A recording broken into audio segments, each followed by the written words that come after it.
Welcome to 108 news Telugu. బ్రిటన్ల ముందుగా headlines. ప్రపంచంలోని ఉత్తమ నగరంగా అమరావతి, మంత్రి నారాయణ వెల్లడి.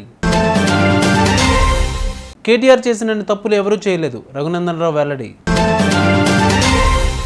ఏపీలో మరో ప్రమాదం, 24 మంది విద్యార్థులకు అస్వస్థత. అల్పపీడనం ఎఫెక్ట్, తెలంగాణలో భారీ వర్ష సూచన. కృష్ణా జిల్లా కంకిపాడులో క్రేడై సౌత్కాన్ 2024 ప్రారంభమైంది. దేశంలోనే వివిధ ప్రాంతాల నుంచి బిల్డర్లు హాజరయ్యారు. సౌత్కాన్కు ముఖ్య అతిథిగా ఆంధ్రప్రదేశ్ మంత్రి నారాయణ వచ్చారు. నిర్మాణ రంగం అభివృద్ధి అధికారులతో సమీక్షిస్తున్నట్లు వెల్లడించారు. బిల్డర్లకు అనుమతుల కోసం ప్రత్యేక సాఫ్ట్వేర్ తీసుకొస్తామని తెలిపారు. మున్సిపల్ శాఖతో అన్ని శాఖల సాఫ్ట్వేర్లను అనుసంధిస్తామని పేర్కొన్నారు. సింగిల్ విండో అనుమతులకు ప్రభుత్వం సానుకూలంగా ఉందన్నారు. అమరావతితో పాటు అన్ని ప్రాంతాల అభివృద్ధి తమ లక్ష్యమని స్పష్టం చేశారు. అమరావతి రాజధాని నిర్మాణానికి 60,000 కోట్ల ఖర్చు అవుతుందన్నారు. ప్రపంచంలోనే ఉత్తమ నగరంగా అమరావతి నిలుస్తుందని వెల్లడించారు. పురపాలక శాఖ మంత్రిగా ఉన్నప్పుడు కేటీఆర్ చేసిన తప్పులు ఎవరూ చేయలేదని భాజపా ఎంపీ రఘునందన్ రావు దుయ్యబట్టారు. కన్వెన్షన్ను కూలగొట్టాలని హైకోర్టు 2014లోనే ఉత్తర్వులు ఇచ్చిందని, కానీ 10 ఏళ్లు అధికారంలో ఉన్న భరాసా కూలగొట్టలేదని అన్నారు.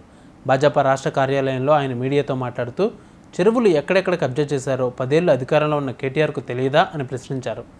భరాసా కాంగ్రెస్ నేతలు పరస్పరం తిట్టుకుంటూ కాలం గడుపుతున్నారని విమర్శించారు. ఏపీలో మరో ప్రమాదం చోటు చేసుకుంది. బాపట్ల జిల్లా సూర్యలంకలోని కేంద్రీయ విశ్వవిద్యాలయంలో కెమికల్ గ్యాస్ లీక్ అయింది. సైన్స్ ల్యాబ్లో రసాయనాలు లీక్ అవడంతో ఆ వాయువులను పీల్చి 24 మంది విద్యార్థులు అస్వస్థతకు గురయ్యారు. ఈ ఘటనపై అప్రమత్తమైన యాజమాన్యం వెంటనే విద్యార్థులను బాపట్ల ఏరియా ఆసుపత్రికి తరలించి చికిత్స అందిస్తున్నారు. ఈ ఘటనపై కేసు నమోదు చేసుకున్న పోలీసులు విచారణ చేస్తున్నారు. ఈ ఘటనకు సంబంధించిన పూర్తి వివరాలు తెలియాల్సి ఉంది. తెలంగాణలో కొన్ని రోజులుగా వర్షాలు దంచుకొడుతున్న విషయం తెలిసిందే. రాజధాని హైదరాబాద్తో పాటు జిల్లాల్లోనూ వర్షాలు దండిగా పడుతున్నాయి. కాగా వర్షాలు మరో 3 రోజుల పాటు కొనసాగుతాయని వెదర్ డిపార్ట్మెంట్ తెలిపింది. ఆదివారం, సోమవారం భారీ వర్షాలు ఉంటాయని అంచనా వేసింది. ఉత్తర పశ్చిమ బెంగాల్, ఈశాన్య జార్ఖండ్ ప్రాంతాల్లో ఏర్పడిన అల్పపీడనం ప్రభావంతో రెయిన్స్ ఉంటాయని వెల్లడించింది. ఇక అల్పపీడనానికి అనుబంధంగా ఆవర్తనం సగటు సముద్ర మట్టానికి 7.6 కిలోమీటర్ల ఎత్తులో కేంద్రీకృతమైందని స్పష్టం చేసింది. చూసారుగా, ఇవి వాళ్ళ బులెటిన్ అప్డేట్స్. మరిన్ని అప్డేట్స్తో మళ్ళీ మీ ముందుకు వస్తాను. అంతవరకు కీప్ వాచింగ్ 108 న్యూస్ తెలుగు.